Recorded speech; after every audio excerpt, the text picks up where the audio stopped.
Hey, working as an entrepreneur or as a business owner is one of the dream for everyone. But this is not in everyone's hand to create the capable business. This is not in every hand.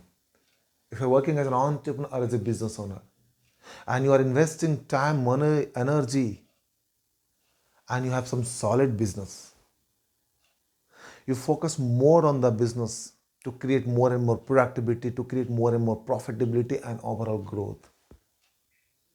Where one of the important element that you should focus is about the GST, goods and service tax, with an objective of one nation, one market, one tax. Government of India has introduced in July 2017. Since then, there are a lot of notifications and circular government has issued on time to time, which you have applied in your business. You might be find some more struggle in your business because of GST notifications and circular. But what you can do? What you can do? This is the law and we have to accept the truth. Then whatever the law we have to accept, abide and execute as per the law. Where what the notification the government is bringing, you as an entrepreneur or as a business owner must focusing on those notifications and applying those notifications whenever it is applicable in your business. Now the questions here is that as an entrepreneur or as a business owner, what is your role and responsibility, whether you have to focus on the GST compliances, where you have a more target to create more and more customer, where you have more target to create more and more business, where you have more target to expand your business. If this is the work you have to also get to involve to yourself in GST compliance.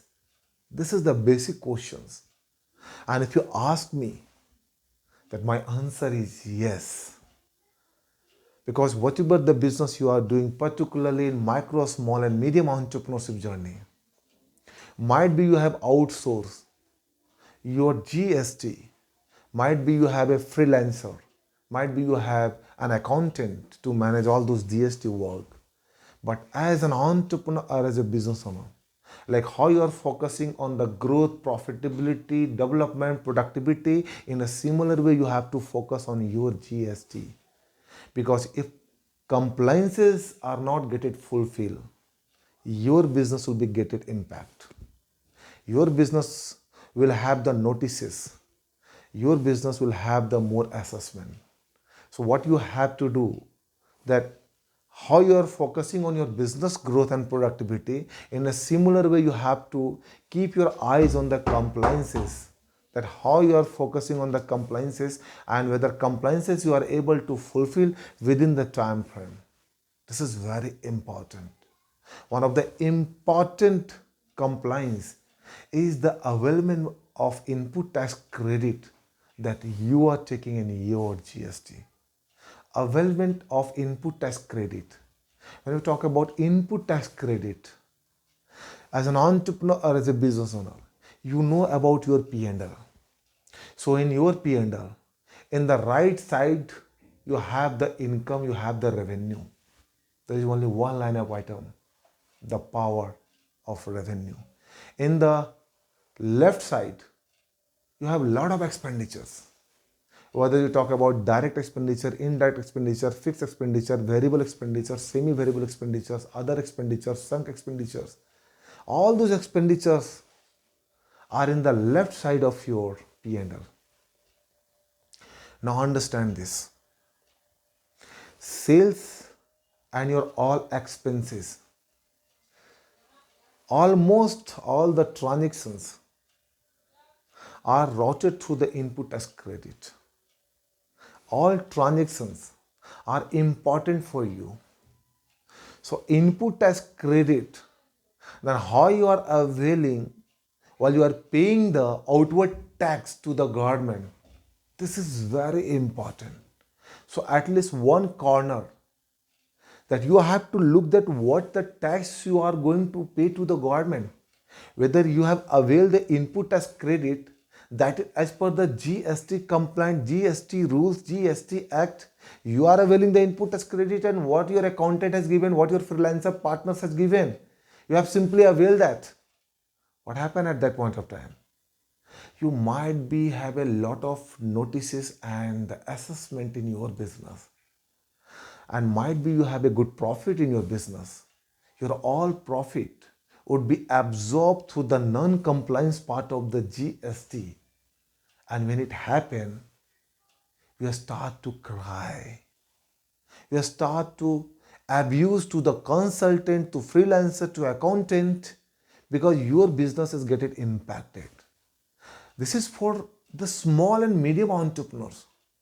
If you talk about the large corporations, they have the system, they have the infrastructure, they have the process, they have the separate team for the tax department, tax advisory. Understand this. This is very important that you should know that what is the volume of the business you have and in what category your business have. If you are in micro, small and medium entrepreneurs, then you have to focus on goods and service tax. Find out those resolutions for all those goods and service tax and get it impacted in your business. Get it impacted to compliance with the business. If you are doing the same, your business might be have a good amount of profit over the period of the time, because compliances in GST is providing you the platform to create or enhance your business opportunity more. That is how it is important here. The objective of input tax credit that is going to be availed by you, make sure that what is you are availing is as per the compliances of the law of the GST, and you are strictly follow the rules of the GST, because in GST there are a lot of notifications and circulars, and you even do not know that what circular is going to be what impact to your business. So understand the concept of the GST, fulfill the compliances or the circular that are mandatory for your business, and run your business with the compliance of the GST, because GST is the blood of your business. In every transactions there is a GST, and you have to make sure that your GST is compliant, you are paying timely GST, you are filing the returns timely, you are paying all those the required efforts in GST within the time frame, and that is going to help you to provide you the right platform to do the business. And over the period of the time, you would have the phenomenal great growth. You would have the phenomenal growth. You would have the more and more dramatic opportunities in your business. You would have the more and more opportunities that you can be able to capitalize. And it is because of the goods and service tax. So in summarize, if you are able to comply with the goods and service tax, you would be able to use the platform to create more and more productivity, to create more and more growth in your business. And if you are non-compliant with the GST, might be you have a large profit, might be you have the good revenue, might be you have the good growth. This revenue, growth and profit will be killed or absorbed through the non-compliance part of the GST. So make sure that you are complying, particularly with the input tax credit, that how you are availing, because it impact to your working capital, it impact to your overall GST compliance. So make sure that the particular notifications and circular you are applying to your business, and you are particularly reviewing to all this control area that is required for managing the GST compliance and keeping your business running effectively and finding out more and more opportunities in your business. Definitely you would have the more growth, definitely you would have the more tremendous opportunities in your business if you are complying with the goods and service tax. No matter how hard it is, no matter how it is complicated, this is an act, this is a law. You have to follow the law, you have to make sure that you are implementing all those the required compliance in your business in order to build up more and more business, more and more profitability and overall growth. over the period of the time. This is Sensing signing out. Until we meet again. Thank you. Thank you very much.